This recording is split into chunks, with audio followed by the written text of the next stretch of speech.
The dust tasted like grief. It coated Martha's tongue, gritted against her teeth, and clung to her sweat-streaked face as she knelt, bound and bruised, beneath the relentless hammer of the midday sun. The small cluster of figures before her, silhouetted against the blinding sky, were not strangers. They were family, or what remained of it. Jedediah, Caleb, and Thomas, her stepbrothers, their faces grim masks of righteous fury, their hands clutching rocks the size of fists. Her father, long dead, had left her land, a small cabin, and a legacy of quiet resilience. Her stepmother, gone only weeks, had left behind a festering resentment, a conviction that Martha, with her quiet ways and independent spirit, was a witch, a blight upon their Christian hearth. The first stone glanced off her shoulder, a dull thud that vibrated through her bones. She didn't cry out. She wouldn't give them that satisfaction. Her father had taught her to be strong, to endure, but this felt like an end to all endurance. They were cleansing the family, they'd said, of the darkness she embodied, the unspoken accusation of her very existence. Their words, twisted from scripture, hung in the hot, still air, heavy with condemnation. Fear was a cold knot in her gut, a living thing clawing at her throat. She closed her eyes, picturing the creek behind the cabin, clear and cool, a stark contrast to the parched earth sucking the life from her. She thought of her mother, a faint, sweet memory of kindness.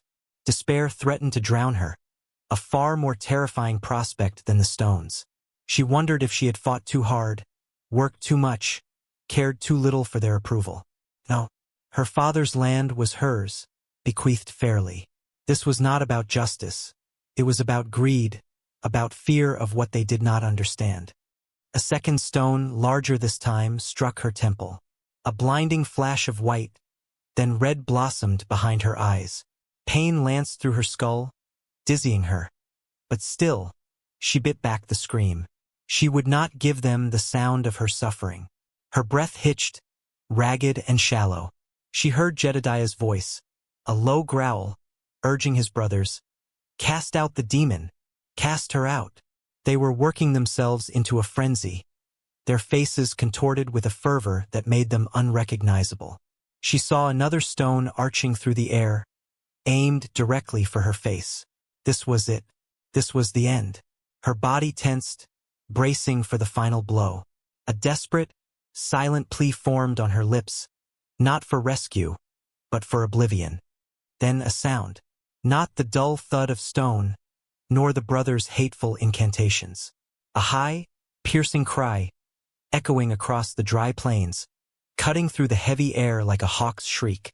The sound was followed by the rhythmic thunder of hooves, growing impossibly loud, impossibly fast.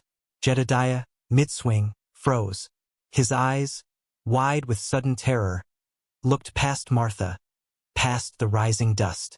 Caleb and Thomas likewise turned, their stones falling from slackened fingers.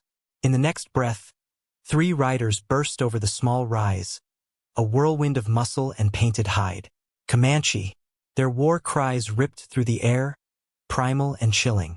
They rode as if born of the wind itself, their horses powerful and dark. Martha, head throbbing, managed to lift her gaze, her vision blurred, but she could make out the lead rider. He was a chieftain, undoubtedly, his posture commanding, his face adorned with striking red and black paint. He held a long lance, tipped with sharpened stone, glinting in the sun. Her fear, momentarily displaced by the brothers' wrath, returned with a cold, shocking vengeance. These were not saviors. These were nightmares come to life. The brothers, stunned and disarmed by the sudden appearance of the warriors, stood frozen, their self-righteous fury replaced by stark terror. Jedediah stammered, a wordless sound trapped in his throat.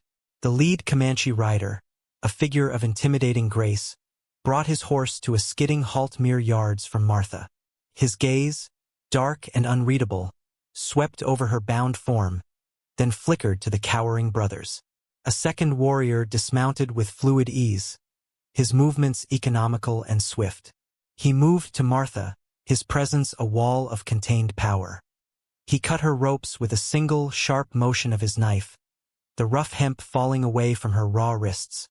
She gasped, sucking in a ragged breath, the sudden freedom a strange, dizzying sensation after hours of confinement.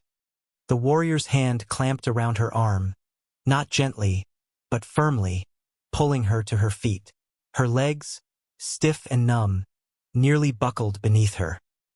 He swung her up onto the lead rider's horse in one smooth, almost brutal motion, depositing her before the chieftain. The horse was powerful, its warmth radiating through her threadbare dress. She found herself pressed against the rider's back, feeling the hard line of his spine, the tautness of his muscles beneath painted skin. His scent was unfamiliar. Smoke, leather, and something wild and earthy. Her breath hitched. She was no longer facing stoning, but her fate felt no less precarious. She was snatched from one abyss only to be cast into another, deeper, more mysterious one. The chief's voice was a low guttural sound, foreign and commanding. He didn't turn, didn't acknowledge her presence directly. The warrior who had freed her grunted a reply, then moved swiftly to the cowering brothers. There was no mercy in his eyes, only a cold, decisive intent. A brief, brutal struggle ensued. Jedediah let out a strangled cry as the warrior's blade flashed. Caleb and Thomas screamed, but their pleas were cut short, swallowed by the vast, indifferent plains. Martha, clinging to the horse's mane for balance, could not bear to watch. She pressed her face into the chieftain's broad back, her heart hammering against her ribs. The horror of what she had escaped was replaced by the horror of what she had witnessed, a sudden, swift violence that left no room for doubt. The chieftain gave another sharp command, and the remaining two warriors mounted their horses. Then, with a sudden jerk, the lead horse sprang forward. They rode hard, leaving the scene of violence and dust far behind. The sun, still high, beat down mercilessly, but the wind whipped past Martha's face, drying her tears, cooling her hot cheeks.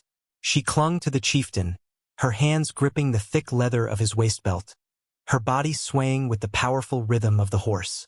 She was acutely aware of his strong, unyielding presence, a strange anchor in her chaotic world.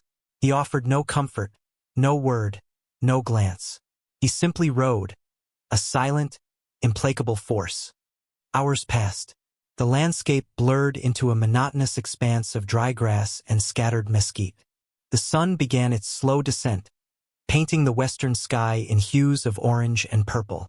Her fear had dulled into a weary numbness, replaced by a dull ache in her muscles and the ever-present throbbing in her head. She was a captive, rescued from death only to be claimed by a different, unknown destiny. Her mind, surprisingly, did not race with plans of escape, but rather with a strange, almost detached observation. The Comanche rode with an effortless grace, a part of their horses, their movements fluid and instinctual. They were men of this land, harsh and beautiful, a reflection of the wilderness itself. The chieftain, in particular, radiated an quiet authority. He had not looked at her once. Her life, it seemed, was now simply a part of his journey, a silent, unexpected burden. The chieftain's name, she would eventually learn, was Kicking Bird. He was a man of few words, his dark eyes holding the vast, ancient wisdom of his people, tinged with a weariness she couldn't yet fathom. The days that followed blurred into a harsh rhythm of travel. Martha tried to escape twice. The first time, she slipped away from camp during the deepest hours of night, her bare feet silent on the cold earth, driven by a desperate primal urge for freedom. She ran until her lungs burned, until the stars seemed to spin above her, only to be found by Kicking Bird hours later. He approached her without a word, his face impassive in the pre-dawn gloom, and simply pointed back towards the camp. There was no anger, no punishment, only an unspoken statement of the futility of her efforts. The second time, she tried to steal a horse. She found herself quickly disarmed by another warrior, then stood before Kicking Bird, shame and defiance warring in her chest. Again, he simply looked at her, a silent, knowing gaze that stripped away her bravado. He took the horse's reins and placed them in her hands, a gesture she couldn't interpret. Was it a test? A taunt? She understood later that it was an acknowledgement of her spirit, a subtle recognition that she was not one to break easily. From that moment, her attempts at escape ceased. She began to observe, to learn. She learned how they moved across the land, leaving scarcely a trace. She saw how they read the wind, tracked game, found water where none seemed to exist. She watched the women, their faces weathered and strong, their hands deft with hides and tools. She was given tasks, gathering firewood, curing meat, mending clothes, simple acts that grounded her, offered a strange sense of purpose amidst her captivity. There was no kindness, not in the way she understood it, but there was a distinct lack of the gratuitous cruelty she had known. Her stepbrothers had sought to erase her. These people, though they held her captive, treated her as a presence to be absorbed, to be integrated into their silent, unyielding world. She learned to communicate with gestures, with a few halting words of their language she picked up from listening, from careful observation. Kicking Bird remained a silent, watchful presence. He never spoke directly to her unless it was a single, curt instruction. Yet, she felt his eyes on her, observing her resilience, her quiet determination. One evening, a fierce dust storm swept across the plains, tearing at their makeshift shelters. Martha huddled, shivering, tears stinging her eyes as the wind howled like a banshee. Suddenly, a heavy buffalo hide was draped over her shoulders, warm and smelling faintly of smoke and earth. She looked up, startled, to see Kicking Bird standing over her, his face obscured by the swirling dust, his form a dark silhouette against the tumultuous sky. He knelt briefly, securing the hide around her, then rose and walked away, vanishing back into the chaos. It was a single, anonymous act of protection, yet it spoke volumes. It was not kindness, not charity, but a primal acknowledgement of shared vulnerability, a silent offering of warmth in a brutal world. It was the first true gesture that hinted at something other than mere captivity. Months bled into a season.